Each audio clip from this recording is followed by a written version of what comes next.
உண்மைகள்லாம் சொல்லப்பட்டு அப்படின்னு சொல்லிட்டு நம்ம பார்க்கலாம். வந்து பாத்தீங்கன்னா நம்ம எல்லாருக்குமே தெரிஞ்சதுதான். தெய்வத்துல அன்பு கூறுவர்களுக்கு சகலமும் நன்மைக்கு ஏதுவா நடக்கும் அப்படிங்கிறது.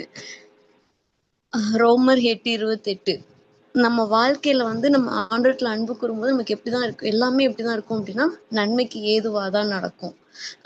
இதுதான் வந்துட்டு எப்படி ஒரு கட்டிடத்துக்கு பேஸ்மெண்ட் வந்து ரொம்ப முக்கியமோ அதே மாதிரி ஒவ்வொரு கிறிஸ்தவங்களுக்கும் வாழ்க்கையில அடிப்படையா தெரிஞ்சுக்க வேண்டிய ஒரு விஷயம் அப்படி என்ன அப்படின்னா, நம்ம வாழ்க்கையில ஆண்டவர் எது அனுமதிச்சாலும் நன்மைக்கு ஏதுவாதான் அனுமதிப்பாரு, நன்மைக்கு தான் செய்வாரு அப்படின்னு சொல்லி புரிஞ்சுக்கணும். சில வேளை வந்து பாத்தீங்கன்னா நம்ம விரும்பினது நடக்காத மாதிரி இருக்கலாம். அப்ப கூட வந்து பாத்தீங்கன்னா அது நன்மைக்கு ஏதுவாதான். நம்ம ஆண்டவர்ல அன்பு கூறும்போது எப்படி நினைப்போம் அப்படின்னா இதுவும் நன்மைக்கு தான் அப்படின்னு சொல்லி நம்ம திங்க் பண்ணுவோம். என்னுடைய வாழ்க்கையில வந்து பாத்தீங்கன்னா எல்லாருக்குமே வந்துட்டு சின்ன வயசுல ஒரு எய்ம் இருக்கும். உன்னுடைய கனவு என்னவாகணும் அப்படின்னு சொல்லிட்டு கேட்பாங்க. அப்படி கேட்டோம் அப்படின்னு சொன்னா ஒவ்வொருத்தவங்களும் இது பண்ணுவாங்க. என்னுடைய சின்ன வயசுல என்னுடைய ஆசை கனவு அப்படின்னு சொன்னா எனக்கு பேங்க்ல வந்து ஒர்க் பண்ணணும், பேங்க் மேனேஜர் ஆகணும் அப்படிதான் நான் வந்து சொல்லிக்கிட்டு இருப்பேன் 10th படிக்கும் போதெல்லாம். அப்ப 10th படிக்கும்போது கரெக்டா எக்ஸாம் டைம்ல வந்து பாத்தீங்கன்னா எனக்கு உடம்பு சரியில்லாம போகுது. எனக்கு மேக்ஸ்ல வந்து சென்டம் எடுக்கணும்னு ட்ரை பண்ணிட்டு இருக்கேன். உடம்பு சரியில்லாம போகுது. அப்ப வந்து பார்த்தா மார்க் ரொம்ப கம்மியாச்சு. கிட்டத்தட்ட மேக்ஸ்ல வந்து 86. நான் நினைச்சது நடக்கலங்கும்போது எனக்கு எப்படிதான் இருந்துச்சு அப்படின்னா அது தீமையா தான் தெரிஞ்சுச்சு. நான் மேக்ஸ் குரூப் எடுக்கணும், நான் இது காமர்ஸ் தானே படிக்கணும்னு ஆசைப்பட்டேன், மார்க் கம்மியா இருக்கு, கிடைக்கிறது வந்து கஷ்டம் அப்படின்னு சொல்லி உட்கார்ந்து ஃபீல் பண்ணேன். ஆனா நான் எனக்கு அன்னைக்கு புரியல. ஏன் இந்த மார்க் கம்மியா எடுக்கறதுக்கான சூழ்நிலை அப்படின்னு புரியல. 12th முடிச்சதுக்கப்புறம் ஆல்வின் தாமஸ் அவங்க ஊழியத்துல வேலை பார்க்கும்போது என்ன போஸ்டிங்கா எடுத்தாங்க, டைப்பிஸ்ட் வேணும் அப்படின்னு சொல்லி தான் எடுத்தாங்க. ஸோ நான் எடுத்த கோர்ஸ் வந்து பாத்தீங்கன்னா சந்தர்ப்ப சூழ்நிலை நிமித்தமா அந்த குரூப் எடுக்கிற மாதிரி இருந்தாலும், ஆனா எங்க கொண்டு போய் சேர்த்துச்சு அப்படின்னு பார்த்தா ஒரு ஊழியத்தின் பாதைக்கு நேரா என்ன கொண்டு சேர்த்துச்சு. ஸோ நம்ம வாழ்க்கையில ஃபர்ஸ்ட் வந்து சில தோல்விகளா இருக்கலாம். இது ஏன் நம்ம வாழ்க்கையில நடக்குது அப்படின்னு நம்ம வாழ்க்கையில வந்து புரியாம இருக்கலாம். ஆனா முடிவுல பார்க்க முடியும். இது வந்து கடைசியில எப்படிதான் இருக்கும் அப்படின்னா நன்மைக்கு ஏதுவா தான் இருக்கும். ஹல்லேலூயா. ஸோ நம்ம ஆண்டவர்ல அன்பு கூறும்போது நம்ம வாழ்க்கை எது நடந்தாலும் அது நன்மைக்கு தான். ஆஹ் ஒரு இது ஒண்ணு சொல்லிட்டு இருந்தாங்க. சின்ன சண்டே கிளாஸ்ல இருந்து ஒரு பிள்ளை சொல்லிக்கிட்டு இருந்தாங்க. ஒரு ராஜா வந்து என்ன பண்ணாங்க அப்படின்னு சொன்னா ஆஹ் வேட்டைக்கு போகலாம் அப்படின்னு சொல்லிட்டு பிளான் பண்ணிட்டு இருந்திருக்காங்க. அம் அப்ப வந்து என்ன பண்ணணும்னா அவர் வந்து பசிக்குதுன்னு சொல்லிட்டு ஆப்பிள் வந்து கேட்டாங்களாம். அப்ப வந்து என்ன பண்ணுச்சான், கையில வந்து அந்த கத்தி வெட்டிடுச்சு அப்படின்னு சொன்னாங்களாம். உடனே மந்திரி வந்து சொன்னோடனே, இந்த பாருங்க மந்திரியாரே, என் கையில ஆப்பிள் வெட்டும்போது இன்னைக்கு வந்து கையில வெட்டிடுச்சு அப்படின்னு சொன்னோடனே அந்த மந்திரி சொன்னாராம், ராஜாவே எது நடந்தாலும் நன்மைக்கு தான் அப்படின்னு. எனது என் கையில எனக்கு வெட்டுப்பட்டது உனக்கு நன்மைக்கா அப்படின்னு சொல்லிட்டு இவனை வந்து மந்திரி மேல கோவப்பட்டு என்ன பண்ணாங்கன்னா இவனை தூக்கி உள்ளக்க போடுங்க, ஜெயில தூக்கி போடுங்க அப்படின்ற மாதிரி சொல்லியிருக்காங்க. உடனே சரி இன்னைக்கு நான் என்ன நடந்தாலும் நான் வேட்டைக்கு போறது உறுதி அப்படின்னு சொல்லிட்டு இவர் என்ன பண்ணாரு, இவர் மட்டும் குதிரை எடுத்துட்டு வேட்டைக்கு போனாங்களாம். வேட்டைக்கு போகும்போது வந்து பார்த்தா அங்க வந்து ஒரு காட்டுவாசிகள்லாம் என்ன பிடிச்சிட்டு அவரை கொண்டு போயிட்டாங்களாம். இனி அவங்க புரியாத பாஷையில பேச நான் தான் இந்த நாட்டு ராஜா அப்படின்னு சொன்னாங்க. ஆனா அவங்களுக்கு அது புரியல. இவங்க என்ன பண்ணாங்கன்னா அவங்களுடைய தெய்வத்துக்கு பலி செலுத்தணும், அதுக்கு தான் அப்படின்னு சொல்லிட்டு இவர் கொண்டு போனாங்களாம். கொண்டு போகும்போது கரெக்டா கத்திய கை ஓங்கி அவர் கழுத்துக்கிட்ட வரும்போது வந்து பார்த்தா ஒருத்தர் வந்து பார்த்து கத்துனாராம், இது நிப்பாட்டுங்க அப்படின்னு ஏன் அப்படின்னா அவர் கையில அடிபட்டிருக்கிற ரத்த காயத்தை பார்த்துட்டு இவர் வந்து இது பலிக்கு உகந்ததல்ல அப்படின்னு சொல்லிட்டு சொல்லி அவுத்துட்டு பறிச்சு போ அப்படின்னு பத்தி விட்டாங்களாம். உடனே இந்த சம்பவத்தை வந்து ராஜா வந்து அரண்மனையில வந்து சொன்னாராம், ராஜா இங்க பாருங்க, இன்னைக்கு வந்து சாரி இங்க பாருங்க மந்திரி, இன்னைக்கு நீங்க சொன்ன மாதிரி இது இன்னைக்கு நன்மைக்கு தான் அப்படின்னு சொல்லிட்டு. சரி, நீங்க வந்து எனக்கு நன்மைக்குன்னு சொன்ன, நீ வந்து இப்ப நீ மாட்டினியே, நீ ஜெயிலுக்கு போட்ட, இது நீ என்ன சொல்ற அப்படின்னு கேட்டோன்னே, ஆமா உங்க கூட நான் வந்திருந்தா அடுத்து வந்து என்னதானே பலி செலுத்திருப்பாங்க, சோ நீங்க ஜெயில போட்டது ஒரு நன்மைக்கு தானே அப்படின்னு சொல்லி. சோ அதே மாதிரிதான் நமக்கு சில பிரச்சனைகள் மாதிரி தெரியலாம், இது மாதிரி தோணலாம். ஆனா வந்து பார்த்தா எப்படிதான் இருக்கும் அப்படின்னு சொன்னா நன்மைக்காக தான் இருக்கும். சோ தேவனிடத்துல அன்பு கூறுவதற்கு நம்ம ஆசீர்வாதம் என்ன அப்படின்னா, எல்லாமே நன்மைக்கு ஏதுவாதான் நடக்கும். அடுத்து 2வது ஆசீர்வாதம் என்ன அப்படின்னு பார்த்தோம்னா, 1 கொரிந்தியர் 2:9. 1 கொரிந்தியர் 2:9 நான் வாசிக்கிறேன். எழுதியிருக்கிறபடியே தேவன் தம்மிடத்தில் அன்பு கூறியவர்களுக்கு ஆயத்தம் பண்ணினதை கண்கள் காணவும் இல்லை, காது கேட்கவும் இல்லை, அவைகள் மனுஷருடைய இருதயத்தில் தோன்றவும் இல்லை. அவர் நமக்கு வச்சிருக்க ஆசீர்வாதம் எப்படிப்பட்டதா இருக்கும் அப்படின்னா, இதுவரைக்கும் யாருமே பார்த்திராதது, இதுவரைக்கும் யாருமே கேள்விப்பட்டிராதது, இதுவரைக்கும் யாருடைய இதயத்திலையும் தோன்றதாதான் இருக்கும். பெரிய பெரிய விஐபிஸ்க்குலாம் வந்து பாத்தீங்கன்னா ட்ரெஸ் கஸ்டமைஸ் இது பண்ணுவாங்க. அது எப்படி பண்ணுவாங்க அப்படின்னு சொன்னா, இதுவரைக்கும் யாருமே இல்லாத மாதிரி இருக்கணும்பாங்க. இதுவரைக்கும் எத்தனை லட்சங்கள் ஆனாலும் பரவாயில்ல. உதாரணத்துக்கு அம்பானியோட மகனுடைய கல்யாணத்துக்கு அவங்க ஒய்ஃப் வந்து போட்டிருந்த ட்ரெஸ் வந்து எத்தனையோ கோடி சொன்னாங்க. அது வந்து பாத்தீங்கன்னா அவ்வளோ யூனிக்கா இதுவரைக்கும் யார்கிட்டயும் இல்லாததா இருக்கணும் இப்படின்னு சொல்லிட்டு இப்படி ஒரு மனுஷனே வந்து அப்படி யோசிப்பான். ஆனா அந்த ஆண்டவரத்துல அன்பு கூறவர்களுக்கு வந்து பாத்தீங்கன்னா இதை விட கிரேட் பிளெஸிங்ஸ் வந்து ஆண்டவர் நமக்கு வச்சிருக்காரு. ஹல்லேலூயா. ஆஹ் உதாரணத்துக்கு தாவீது நம்ம வாழ்க்கையை பார்ப்போமே. தேவனிடத்துல தேவனுடைய இருதயத்துக்கு ஏற்றவர் அப்படின்னு சொன்னவர் யாரு அப்படின்னா இந்த தாவீது. அப்ப ஒரு காடே வந்து சொல்றாங்க இவன் வந்து என் இருதயத்துக்கு ஏற்றவன் அப்படின்னா, அப்ப அந்த அளவுக்கு என்ன பண்ணிருக்காங்க, தாவீது வந்து அவரிடத்துல அன்பு செலுத்திருப்பாங்க. அப்படிதானே? உதாரணத்துக்கு என் ஒய்ஃப் மாதிரி யாருமே இல்லை அப்படின்னு என் ஹஸ்பண்ட் சொல்றாங்க அப்படின்னு சொன்னா, நான் அந்த அளவுக்கு நான் அவங்களுக்கு ஏதோ ஒண்ணு செய்ய போய் தான் அந்த வார்த்தை சொல்ல முடியும். அப்ப ஏசப்பா வந்து என் இருதயத்துக்கு ஏற்றவன் அப்படின்னு தாவீது சொல்றாங்க அப்படின்னு சொன்னா, அந்த அளவுக்கு வந்து என்ன பண்ணுங்க, தாவீது வந்து ஏதோ ஒண்ணு செஞ்சிருக்காரு, ஏதோ ஒண்ணு ஆஹ் செஞ்சிருக்காங்க. அதத்தான் வந்து அவருக்கு வந்து அவரை ஆசீர்வதிச்சது யாருமே வந்து அந்த எங்கேயுமே நம்ம கேள்விப்படுவோம், எங்கேயாவது நம்ம கேள்விப்படுவோம், ஆடு மேய்ச்சிட்டு இருந்தவங்க வந்து தூக்கி ராஜாவா மாறிட்டாங்க அப்படின்னு சொல்லிட்டு இது வரைக்கும் உலகத்துல யாரும் நம்ம கேள்விப்பட்டிருக்கவே மாட்டோம். ஆனா நம்ம கண்களை தாவீதுக்கு முன்னாடி நம்ம கண்களால பார்த்திருக்கவும் மாட்டோம், காதுகளால கேட்டிருக்கவும் மாட்டோம், அது யோசித்து கூட மாட்டோம். அந்த மாதிரிதான் அது இருக்கும். அதே மாதிரிதான் தாவீதுக்கு வந்து பாத்தீங்கன்னா அவர் கேள்விப்பட்டிருக்கவே மாட்டாரு. ஆண்டவர்ட்ட அன்பு செலுத்தும் போது என்ன ஆண்டவர் ராஜாவாக்குவாருன்னு நினைச்சிட்டு அவர் பண்ணவே இல்லை. ஆனா அவர் அன்பு செலுத்தும் போது வந்து பாத்தீங்கன்னா அவர் ஆண்டவர் மட்டும்தான் யோசித்தாரு. அவர் ஆண்டவர் மட்டும்தான் முழுசா வந்து இது பண்ணாங்க. அவர் கொடுத்த ஆசீர்வாதம் வந்து பாத்தீங்கன்னா இன்னைக்கும் தாவீது பத்தி ஒரு ஹிஸ்டரியில பேசப்பட காரணம் வந்து பாத்தீங்கன்னு வச்சுக்கோங்க, அவர் ஆண்டவர் மேல செலுத்தின அன்பு. சோ ஒருத்தவங்க பேர் வந்து இதாகுது, ஆஹ் அவர் கொடுக்க இது ஒரு பெரிய பிளெஸிங். அப்படிதானே? நம்மளுக்கு வந்து எத்தனையோ வருஷத்துக்கு முன்னாடி வாழ்ந்திருக்கோம் அப்படின்னா, எத்தனையோ மனுஷங்க வாழ்ந்தாங்க, மரிச்சிருக்காங்க. ஆனாலும் அவங்கள பத்தி எல்லாம் பேசுறதே கிடையாது. இன்னைக்கு அவங்க இறந்ததுக்கு அப்புறமும் ஒருத்தவங்க பேசப்படுறது அப்படின்னா அது ஒரு பெரிய ஆசீர்வாதம். இன்னொன்னு வந்து அவருக்கு செய்யப்பட்ட நன்மைகள் வந்து பாத்தீங்கன்னா ஆஹ் அவங்க யாருடைய இதயத்திலயும் தோன்றிருக்காது. அந்த அளவுக்கு கிரேட் பிளெஸிங்ஸ் வந்து ஆண்டவர் நமக்கு கொடுப்பாரு. சோ நமக்கு 2வது வந்து பாத்தீங்கன்னா ஆண்டவர் வந்து நம்ம ஆண்டவரத்துல நம்ம அன்பு கூறும்போது வந்து பாத்தீங்கன்னா நம்மளுக்கு வச்சிருக்கிற ஆசீர்வாதம் 10ஓட 11 இந்த அந்த நம்ம உதாரணத்துக்கு வந்து நம்ம யோசிப்போம், இந்த மாதிரி ஆசீர்வாதம் இந்த மாதிரி அப்படின்னு நம்ம யோசிப்போம். அந்த அந்த மாதிரி லிஸ்ட்லயே இல்லாதது. ஆஹ் யாருமே பார்த்திருக்க மாட்டாங்க, யாருமே கேள்வி கூட பட்டிருக்க மாட்டாங்க. அவங்க திங்கிங்லயே வந்திருக்காத ஒண்ணு, அப்படிப்பட்ட பிளெஸிங்க தான் ஆண்டவர் நமக்கு என்ன பண்ணுவாரு அப்படின்னா நமக்கு கொடுப்பாரு. சோ 3வது காரியம் என்ன அப்படின்னு பார்த்தா, சங்கீதம் 145:20.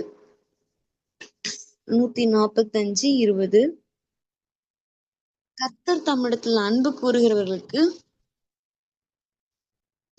தமிழத்துல அன்பு கூறுகிற யாவரையும் காப்பாற்றி துன்மார்க்கர் யாவரையும் அழிப்பார். 3வது வந்து பாத்தீங்கன்னா தேவனத்துல நம்ம அன்பு கூறும்போது வந்து பாத்தீங்கன்னா நம்ம என்ன பண்ணுவாரு, காப்பாற்றுவார். ஹல்லேலூயா. சங்கீதம் 91ல சொல்லியிருக்கு, உன் வலப்பக்கத்தில் 1000 பேரும் உன் இடப்பக்கத்துல 16 பேரும் விழுந்தாலும் ஒண்ணு என்ன பண்ணாது, சேதப்படுத்தாது. நமக்கு கொரோனா டைம்ல வந்து பார்த்தோம். எங்க எங்க அத்தை வந்து ஹாஸ்பிட்டல் வச்சிருக்காங்க. பார்த்தா முன் பக்கத்துல பார்த்தா ஒருத்தவங்க இறந்து போறாங்க. ஆ லெஃப்ட்ல பார்த்தா ஒருத்தவங்க இறந்து போறாங்க. இங்க அந்த பக்கம் எங்க எங்க அத்தை இருந்த பெட்ல தவிர மத்த 2, 3 பேர் இடத்த தவிர வந்து பார்த்தா, ஒவ்வொரு நாளும் ஒவ்வொருத்தவங்க இறந்துகிட்டே இருக்காங்க. அப்ப எங்க என் ஹஸ்பண்ட் அடிக்கடி சொல்லுவாங்க, சாட்சியா சொல்லிட்டு இருப்பாங்க. எங்க அத்தைய ஹாஸ்பிட்டல்ல சேர்த்ததுக்கு அப்புறம் வந்து ரொம்ப அழுது ப்ரே பண்ணும்போது ஆண்டவர் வந்து அவங்களுக்கு சொன்னாங்க. ஆண்டு இந்த வாக்குத்தத்தம் குடுத்தாங்களாம். "உன் வலப்பக்கத்துல 1000 பேரும், உன் இடப்பக்கத்துல 16 பேர் விழுந்தாலும், உன்ன வந்து என்ன பண்ணாது? ஒன்றும் அணுகாது" அப்படின்னு சொல்லி அந்த வார்த்தைய சொன்னாங்க. அதே மாரி ஆ நாங்க இருந்த வரைக்கும்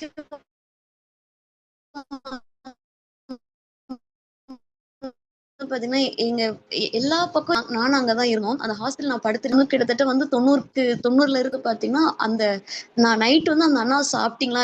ஓகேவா? நான் இப்ப பெட்டரா நல்லா இருக்கீங்களா? அப்படிலாம் பேசிட்டு தான் நான் போய் படுக்கிறேன். கிட்டத்தட்ட நான் ஒரு 9:30, 10 மணிக்கிட்ட நான் படுக்க போகும்போது அந்த அண்ணாவ பார்த்து பேசியிருக்கேன்.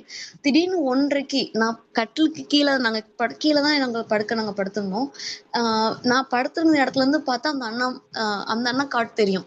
ஆ அவங்க உயிர் போகும்போது வந்து நான் அந்த ஆக்ஸிஜன் இழுத்து வந்து மூச்சு விடும்போது நான் வந்து அந்த உயிர் போகும்போது நான் தான் பார்த்தேன். அது பார்த்துட்டு எனக்கு கிட்டத்தட்ட இப்ப இப்ப கூட எனக்கு அத நெனச்சா கண்ணுக்குள்ளயே இருக்கும். ஆ அப்ப என் கூட பேசின எல் அ இ ந நல்லா இருக்கேன்னு சொல்லி 9:30க்கு பேசினவங்க கிட்டத்தட்ட 1:30க்கு பார்த்தா இறந்து போறாங்க. ஸோ ரொம்ப இதா இருந்துச்சு. அதுலருந்து என்னால வெளிய வர முடியல. அந்த அளவுக்கு ரொம்ப இதா இருந்துச்சு. ஸோ நம்ம நம்ம வந்து அதே மாரி தான். ஆண்டவர் வந்து பார்த்தீங்கன்னா, நம்மள வந்து என்ன பண்ணுவாராம், எல்லா தீங்குக்கும், எல்லா அழிவுக்கும், எல்லா நாச மோசங்களுக்கும் விலக்கி நம்மள என்ன பண்ணுவாராம், ஆண்டவர் காப்பாற்றுவார். ஆனா துன்மார்க்கன் வந்து என்ன பண்ணுவாங்களாம், அவர் அதிலேயே அழிவாங்களாம். ஆ அப்ப நம்ம ஆண்டவரத்துல நம்ம அன்பு கூறும்போது வந்து பார்த்தீங்கன்னா, 3வது ஆசீர்வாதம் வந்து எப்படின்னா, நம்மள காப்பாற்றுவார், நம்மள பாதுகாப்பார். எல்லா தீங்குக்கும் விலக்கி நம்மள என்ன பண்ணுவாரு அப்படின்னு சொன்னா, நம்மள விலக்கி பாதுகாப்பார். ஆ அடுத்து 4வது காரியம் என்ன அப்படின்னு பார்த்தோம் அப்படின்னா, 4வது காரியம் நியாயாதிபதிகள் 5:31. நியாயாதிபதிகள் 5:31.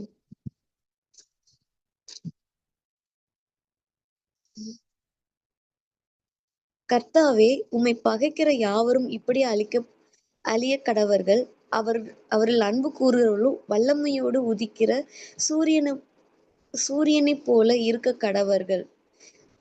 4வது ஆசீர்வாதம் என்ன அப்படின்னா, அவர்ட்ட அன்பு கூறலுடைய இது எப்படி இருக்கும் அப்படின்னா, அவர் வல்லமையோடு பிரகாசிக்கிற இன்னைக்கு நம்ம எத்தனையோ வாட்ஸ் அந்த வாட்ஸ் பல்ப், இத்தனை வாட்ஸ் பல்ப்ன்னு சொல்லிட்டு எவ்வளவோ இது பண்றோம். எத்தனை வாட்ஸ் பல்ப் இருந்தாலும், அந்த லைட் வெளிச்சம் எங்க இருக்கோ, அந்த இடத்துல மட்டும் தான் என்ன ஆகுது அப்படின்னா, வெளிச்சம் இருக்கும்.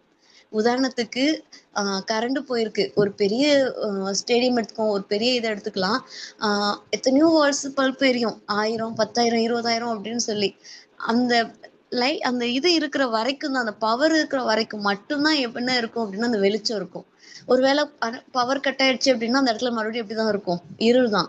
அன் அன் ஆ ஆனா ஆண்டவருக்கு அன்பு கூறுகிறவர்கள் எப்படி இருப்பாங்க அப்படின்னு சொன்னா, அந்த சூரியன போல வல்லமையோடு உதிக்கிற சூரியன போல இருப்பாங்களாம்.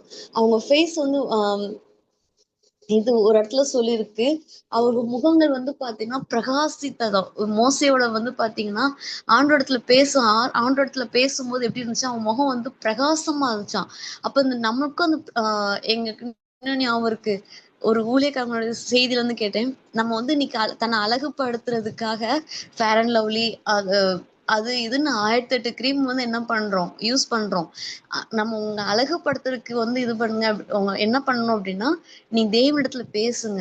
மோசே வந்து தேவனிடத்துல பேசினான். பேசும்போது அவன் முகம் எப்படி இருந்துச்சு அப்படின்னா, பிரகாசமா இருந்துச்சு.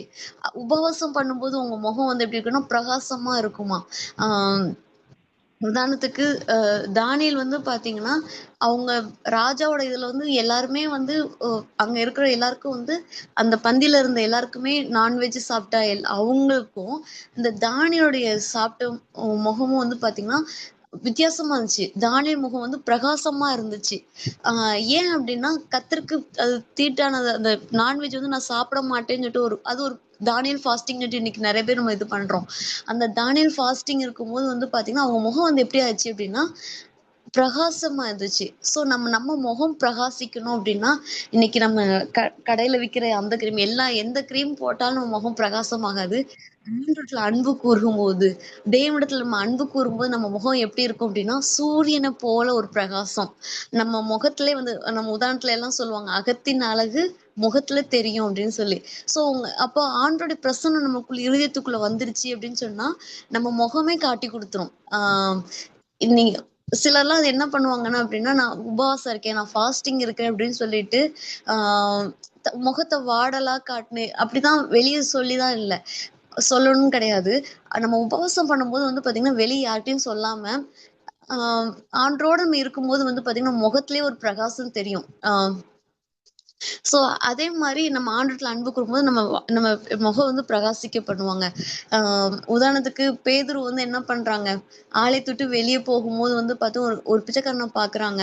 நீ கேட்கும்போது அவங்க என்ன பண்றாங்க, உன்கிட்ட குடுக்குறதுக்கு பொன்னும், பொருளும் என்கிட்ட கிடையாது. ஆனா இயேசு நாமத்துல நான் சொல்றேன். நீ எந்திச்சு நடன்னு சொன்னோனே அவங்க நடந்தாங்க. ஸோ ஆணுடைய பிரசன்னம் நமக்குள்ள இருக்கு. அந்த அவருடைய நமக்குள்ள நம்ம அன்பு கூறுறோம் அப்படின்னு சொன்னா, நம்ம மத்தவங்க மேலயும் அன்பா இருப்போம். அதான் ஆண்டவர் சொல்றாரு. "நீ உன்னிடத்துல அன்பு கூர்றதுக்கு பிறரிடத்துல அன்பு கூரு." ஸோ அந்த அன்பு நமக்குள்ள நம்ம ஆண்டவர் மேல அன்பா இருந்தோம் அப்படின்னா, நம்ம எல்லார் கூடயும் அன்பா இருப்போம்.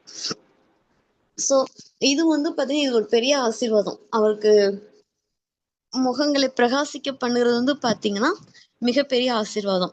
அதுக்கடுத்து வந்து பார்த்தீங்கன்னா, 5வது என்ன ஆசீர்வாதம் அப்படின்னு பார்த்தோம்னா, 1 கொரிந்தியர் 8:3 1 கொரிந்தியர் 8:3 தேவனிடத்தில் அன்பு கூறும் எவனோ அவன் தேவனால் அறியப்பட்டிருக்கிறான். ஹல்லேலூயா. 5வது ஆசீர்வாதம் என்ன அப்படின்னா, தேவனால் அறியப்பட்டிருக்கிறான்.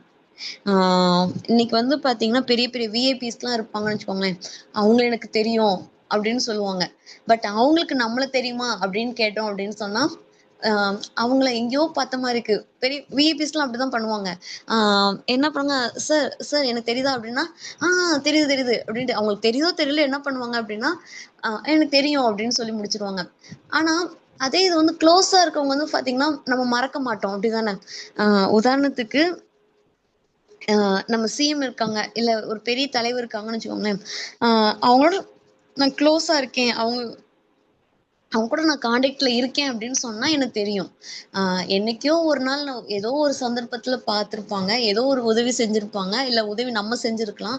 அ செஞ்சதுக்கப்புறம் வந்து பார்த்தீங்கன்னா, எத்தனையோ வருஷங்கள் கழிச்சு நான் மறுபடியும் அவங்கள பார்க்குறேன் அப்படின்னு சொன்னா, எனக்கு ஞாபகம் இருக்கு. ஏன்னா அவங்க பெரிய லெவல்ல இருக்காங்க. "என்ன ஞாபகம் இருக்கா?" அப்படின்னு கேட்டா, அவங்களுக்கு பார்த்த 1000த்துல 1 நம்மளா இருப்போம். ஆனா, நம்மளுக்கு வந்து எப்படின்னா, "ஐயோ! அவங்க பெரிய ஆளு" அப்படின்னு நம்ம நினைப்போம். அதே மாரி தான் ஆண்டால நம்ம இப்ப அறியப்பட்டிருக்கிறதுங்கிறது ஒரு பெரிய இது. ஆ எத்தனையோ கோடி ஜனங்கள் 148 கோடி ஜனங்கள் இருக்காங்க. அ அதுக்கு மேலயும் இருக்காங்க. எத்தனையோ பேர் அப்படி இருக்காங்க அப்படிங்கும்போது, இதுல மத்தியிலயும் இந்த திவ்யாவ தெரிஞ்சு வச்சிருக்காரு அதுங்கிறது ஒரு பெரிய விஷயம். அப்படிதானே? ஸோ இதுவே ஒரு இது அவரிடத்துல அன்பு கூறும்போது வந்து பார்த்தீங்கன்னா, நம்மள வந்து அவர் நம்ம அறிஞ்சிருப்பாரு. அடுத்த ஆசீர்வாதம் என்ன அப்படின்னு பார்த்தா, யாக்கோப்பு 1:12 யாக்கோப்பு 1:12